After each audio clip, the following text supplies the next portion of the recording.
I'm Jen Campbell. This is Art About. And today I'm with Robin Gillette, poet, Yes. Published poet. Right. And behind us is the art, the cover art for your book. Right. And it has great meaning and significance. It does. I was very fortunate that Pegasus Publishing in England picked up the book, and I was waiting and waiting, and when they came in with this cover, it was worth the wait. So just to start, back in 2022, I lost my husband and my father within 5 months of each other, and it was devastating, and both were unexpected. So I was trying to find a way to process all my grief and the feelings that I had that needed some place to go. And my pencil found a pad of paper, and I just started writing, and it didn't stop. It was nonstop every day for about 6 months. And someone encouraged me to publish and said this could really help a lot of people in different ways, either for the grieving side or for the people that are trying to help someone who's grieving. I see. It addresses both. And this illustration, this painting for the cover really shows the hurricane. It has the darkness of the storm coming in, the light in between, which is the eye of the storm, and then the back wall, which is full of more fire and grief. So I split the book up in that way, the book of poems in that way, so that there'd be some sort of representation of each phase of a hurricane. Yes.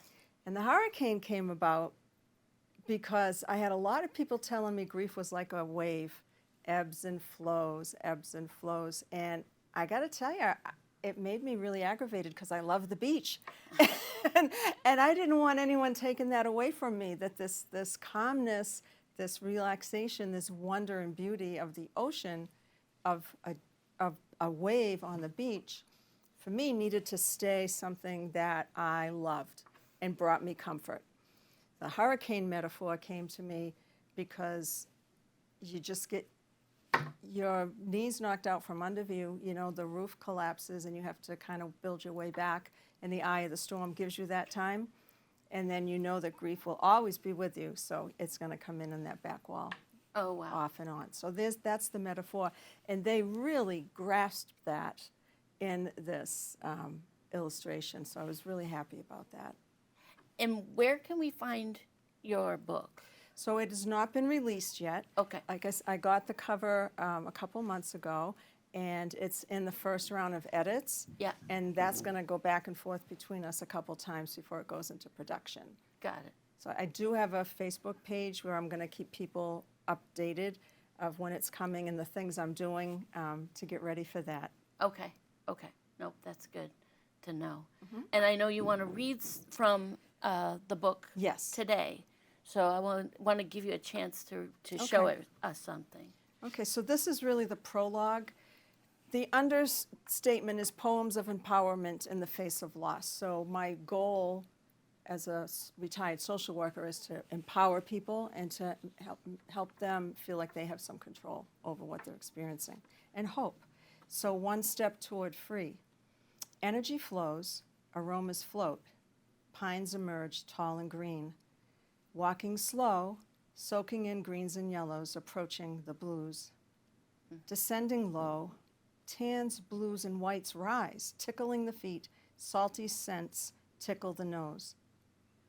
Running toward my future, filled with the strength I gained through the lessons we endured together and the inspiration you unselfishly provided me with every new adventure that I took on. Fearless, taking one step toward free, open to hear the voice within me say, "You got this." Oh, wow, I love that. Thanks. And what I love about it is sometimes poetry can be a very stilted thing, but yours is alive with color. Yeah, color and nature, Okay. definitely. The people I had read it for back cover statements, every one of them brought in the nature and the colors, and you know, grief is such a natural part of life, and sometimes we forget that.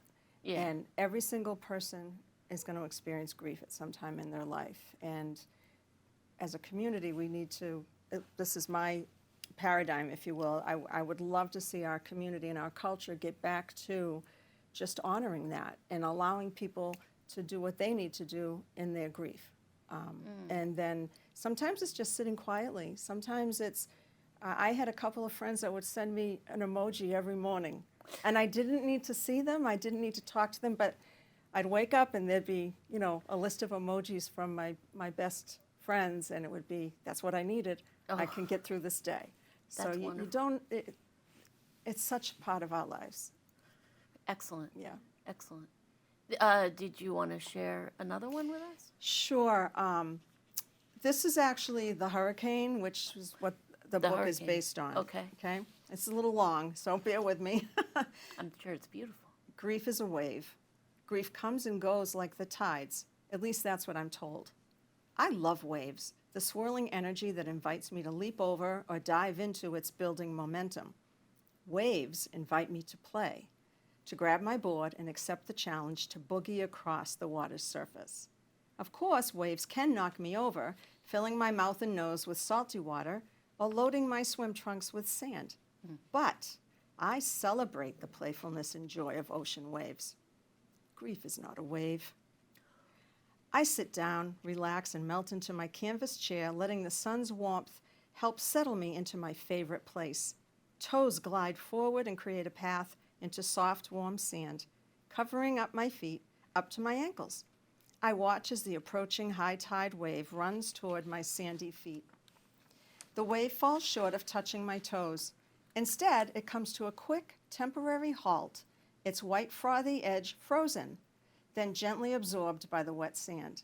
The rest of itself is sucked back into the churning undertow, preparing for the next run at my toes.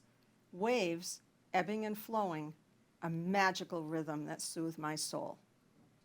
Grief can't be a wave. Oh, wow. Waves, sometimes as high as 2 to 3 feet, call me to play. I mostly play in the small stuff. However, the challenge of playing in the bigger waves reignites the youthful, competitive feelings I had as a child. Without hesitation, I throw myself into the ocean's churning power and ride the wave. This challenge pumps adrenaline through my physical body, filling my spirit with joy. Nope, even a strong wave cannot be grief. Awake, huddled in the dark, arms wrapped around my abdomen, a tsunami of emotions plow through me, invading every muscle and organ in my body. Stomach tight, I pray not to throw up. Instead, my solar plexus, strangling my gut, vomits tears and deep visceral moans, indiscernible from a dying wolf. Grasping hold of the bedside table, steadying myself, I reach for your hand in the dark, always there, ready to steady me with your strength. An instant energy connection. The empty space on the bed reminds me I can no longer hold your hand, except in my heart. I'm surviving another hurricane, alone, in the dark. Oh, wow. So for that one, I feel that it's visceral. It's visceral. It's connective, but at the same time, you're being tossed and turned. Yeah. Wow. It's very powerful. Yeah, it's a great, I think, a really good example of how something can be going really well, but you get thrown into a memory of something that's horrific, but then you got to turn around and you have to pick your child up, and so you have this pendulum swinging back and forth throughout the entire day. And if you were fortunate enough to have a life partner that was always there for you, then who do you reach for? And you reach, and it's empty. Yes. And I'm not saying that he's not around me. I feel his presence a lot, but it's very different when you need somebody to just pick you up, you know? So Wow. that's why grief can't be a wave for me. It can be a wave for other people, but for me it can't be. Waves are too wonderful. And I just don't want that taken from me. And this metaphor of the hurricane, to me, I think offers people the knowledge that it's not supposed to be easy. Right. you know, when you've lost a love, you lost, even, I do it with pets, right? You lost the job of your dreams, your house, a fire, you know, all these huge losses. It's grief. And you owe it to yourself to understand the depth and breadth of it. Right. Then you won't feel alone. You won't feel like, how come I'm suffering so much and these other people are doing okay? Believe me, they're not. Yeah. You know, we need to help each other acknowledge and experience these things together and become that village again. Right. That cultural village of just helping people grieve. I love that. Thanks. And it's amazing, like you said, that it's a book that can be there for those that are going through it, but it can also be a book that helps those that are trying to help those Yes. going through it. Yes, exactly. Yeah. Yeah. I mean, I think people can relate to you just don't know what to say. And that's like, give permission to people. You don't have to say anything. You're there, you shake their hand, you hug them. You don't have to. Give the emoji. Give the emoji. Yeah. Right? Yeah. Yeah, remember them. Yeah. Yeah. And check in here and that. And I had a friend that just showed up one day and said, all right, what project do you need done today? And I was like, oh, okay, let's get to work. And it was a great gift because, yeah, I was stuck. I didn't know what to do next. And, you know, just that's how you help people. That's how you do that. That's wonderful. Do you have something else to share? I do. And the book is broken up into 3 sections. So Yeah. the first section is about the hurricane and the original feelings that you have. The second part is about the eye and the storm. Okay. That you can, there are calm times and you can enjoy them, you know, and you can experience them. So I have a couple that are in the eye of the storm, and this one's called Knitting Interrupted. Knitting up to her. Click, click, wrap around, push through, then pull down. Needles moving in and out, yarn pulled, tangles out. Inches added, no mistakes, baby sweater is at stake. Why's the end in my hand? I just added a strand. Guilty face running by leaves a trail of wool behind. Silly cat. Oh, no. So you have humor, Yes. and you have comedy, yes. and you have cats. Because that is a part of life. Yeah. It's a part of your life. I got a puppy. I brought a puppy home 2 days before my husband went in the hospital. An 8-week-old puppy. Oh, wow. And he got me out of bed. Yeah. I do have a poem about him that I could share with you. Oh, I love He's that. been a gift. He's Okay. truly been a gift. The playful puppy. Waking daily from a restless sleep, wondering how to get up and face another day without you. Then hearing the puppy softly woof brings a smile to my face. He's probably been waiting for many minutes, patiently listening for any sound of movement. I find the puppy in his crate, snuggled in his blanket. Round black circles peek through, glistening with mischief. A swishy bundle of golden fur declares his excitement, barking, "Good morning," to all. Opening his crate door, jumping puppy love springs toward me, bouncing on his hind legs, front paws reaching out, longing for his morning hugs, a tossed ball, and a run around the backyard. The puppy must go out. The puppy must be fed. Every day, several times a day, not just today, always, giving me a reason to get up and get out.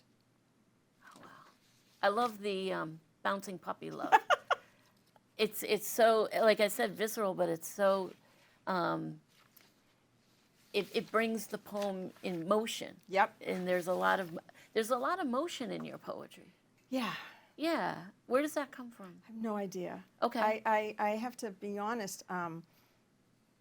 I bought a journal, and pencil on the paper felt really good. And when I sat down, sometimes I would write something and I wouldn't cross out one word. Okay. And when I worked with the editor, she would comment like, I have nothing to change, nothing to suggest in here. So I don't know where it all came from. I just know I felt it deeply at the time and was able to put the words on the paper. I feel like it was an incredible gift. Yes. So, and I decided I had nothing to lose. Yeah. So I was going to listen. And I think sometimes in our lives, we don't listen to these voices inside of us that say, oh, go for it, go for that, you know, blah, blah. And I felt like I had nothing to lose, so why not? Why not? Write it down, show somebody, see what they think. Right. And that's what I did. And action, nature, colors, all these things just seem to arise, if you will, or download, if you will. Yeah. If it's technology or Yeah. Yeah. So yeah, I don't know where it came from, but I invited it in. Yeah. It gave the message. It helped the message, and just. Oh, good. And sometimes you have that juxtaposition where, like in the puppy, playful puppy, it's like the puppy is ready to go. I was in bed, not wanting to get up. Yes. So to see that work together, that his playfulness got me out of bed, is just, I felt was a great message. Oh, that wow. we do find something. I mean, I think, you know, people who have young children, you have to get up and take care of them if you're grieving, right? Right. If you have a pet, you have to feed them. They need a walk or whatever they need. They're not going to understand No, today. no, Yeah. no. Or tomorrow.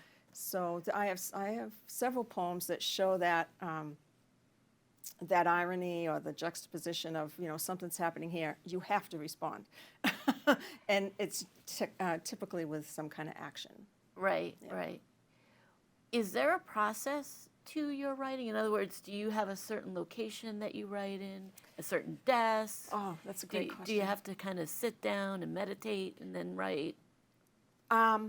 I'll tell you, a lot of my ideas come at 3 o'clock in the morning. Oh, gosh. So a friend of mine recommended an app that I can just hit on and I can talk. Okay. And then I shut it off and I can go back to sleep. I tried a couple of times to maintain whatever the thought was. Yeah. And it kept me awake all night, and then you forget it in the morning. So I started doing this. So sometimes I'll get, like I'm working on a second book, and for a month, at 3 in the morning, I kept dreaming and hearing Stephen Sondheim. Just Stephen Sondheim, Stephen Sondheim. I'm like, what? So I put, you know, taped it on recorded it on the app, and then I started writing it in my book. I always use a journal, but nothing came. Oh, wow. And then one morning I woke up and I saw the sun coming in around the shade, and I just started getting these words. And so I picked up my phone and I started saying the words. And then another verse came, but then I started hearing a song, a Stephen Sondheim song in my mind, and it's called Losing My Mind. Uh-huh. And I actually, the poem's name is Groundhog Day, Okay. Stephen Sondheim lyric. Okay. And because the first lyric of that song of his is called The Sun Comes Up, I Think About You. And it's just someone stuck in a loss, and they don't move forward. It's just, I do this, but I think Like about a you. loop I do this. almost. Yeah, and I said, what a great, another metaphor that, yeah, it's like Groundhog Day. It's much better now than it was, but, you know, you'd be like, all right, I got to get up. Okay, I got to get dressed. Okay, so let's go make some breakfast. All right, I'm going to sit down and do this. And then, okay, I got to get up. And it's like the same thing every day, day after day after day. And if Right. somebody called you, you're like, okay, I'm going to go to lunch, but then I'm going to come and do this. So it's just this Groundhog Day feeling. But I was dreaming about Stephen Sondheim lyrics, and then it all came together. So a lot of times it's dreams, and then sometimes I'll look out the window and I'll see something, and I'll go, it sparks, and I just start writing about it, go back to it later. Yeah. But it was something that sparked an idea. Okay. So I would say that nature, people, conversations, things that come in dreams are really what motivate what I write.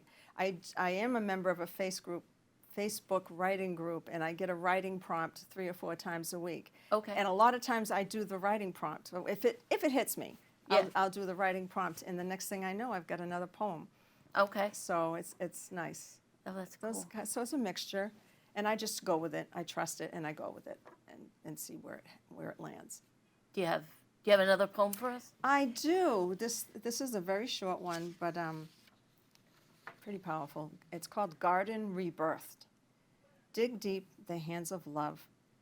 knowing the beauty birthed from above, removing weeds that are long overgrown in exchange for the garden that is yet unknown. Oh, wow. Yeah, that is powerful. Wow.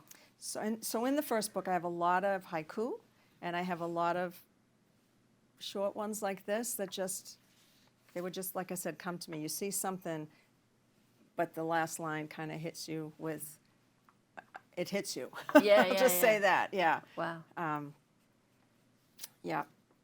Do you have another one? I do. This one, it's really funny. I have two. One you put an excerpt in, and one is a silly kind of Shel Silverstein kind of poem. Okay. I'll read that one, okay? A little backstory here. I was literally at the YMCA watching my grandniece do a swimming practice, and the three of us that were out there at the table were writing, drawing, or doing homework. So we were all working. So this one's called Would You? Would you swing from a chandelier? Would you stand on a broken chair? Would you cross a flooded road? Would you hold a giant toad? If you swing from a chandelier, the chain will break, it is quite clear. If you stand on a broken chair, snap goes the leg. You'll fly through the air. If you cross a flooded road, use a boat to help you float. If you hold a giant toad, yuck, just don't. I love that. I love that. Give us your last one. The last one, okay, this one's called The Husband's Song. Husband's Song. I am here in the butterfly's playful fluttering wings, bouncing petal to petal, you will hear me sing a welcoming song to raise you up. I am here in the moist morning dew, feeding the grass and cooling your bare feet. My light is sparkling in the rising sun. Oh, wow. I am here in the blue and white sky, bordered by treetops and clouds, in the eagle's whistle and the crow's alarm, in the barking dog, in the owl's hoot. I am surrounded by life's music. Oh, I lost the last page. I apologize. No, that's fine. And it didn't get printed. I am here, I am here, I am here. I love that. Thank you. So, you rely a lot on the nature to carry the imagery that you're trying to convey in the Yes. poem. Yeah. Yeah. Were you always somebody that was in nature, hiking or a part of nature? Oh, absolutely love it. Yeah. I mean, my son and I hike at the Phillips Estate here in Beverly. Yeah.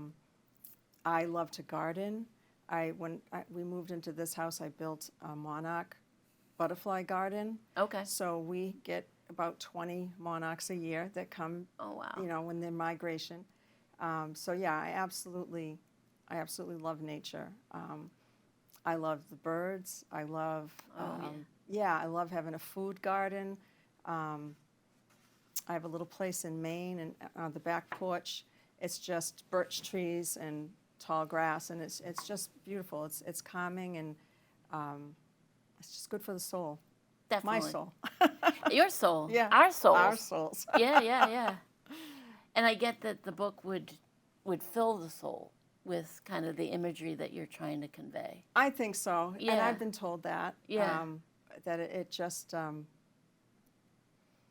it uses nature as a healing conduit, if you will. That it can be so healing. Sitting in a meadow and breathing deep can bring peace. Walking a beach that's a mile long can just be so healing.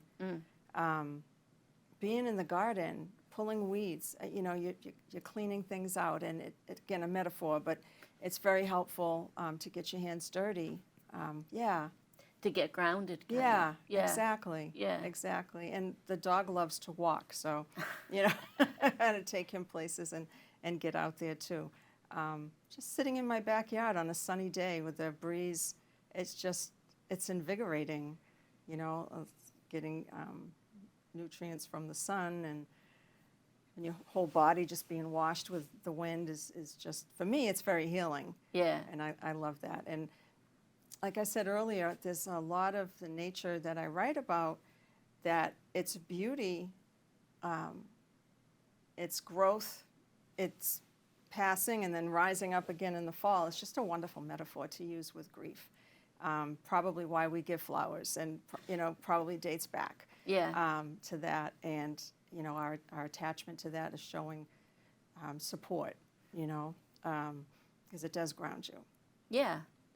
I have so every show I try to cap it. I try to cap it with a poem that I wrote Yes, yeah. during the show. Okay. And this is your poem, Okay. and I sign it and I date it. Thank you. So I'm going to give it to you, and I'll read your poem. It's entitled, All Your Windows Are Open. All your windows are open. Please set the air in. Let the air in. Let me breathe it once and lift out and down and forward through the glass and back to home. I love it. That's your poem. Thank you so much. I love it. Robin Gillette, where can we find you online? So at this point, the publishing company is developing a website, so it's not up yet. Okay. But I do have a Facebook group. It's called Grief is a Hurricane with Robin Gillette, and if anybody wanted to join that group, they could ask, and I can let them in. Okay. And they can follow the journey through publication, and then I'll be able to share release dates, things like that. That's great. Yeah. That's great. And you've got more books coming out, it sounds like. I'm working on it. That's great. That's great. Well, thank you for joining us. Thank you. This has been a Appreciate it. pleasure. Same. And this is Jen Campbell with Art About.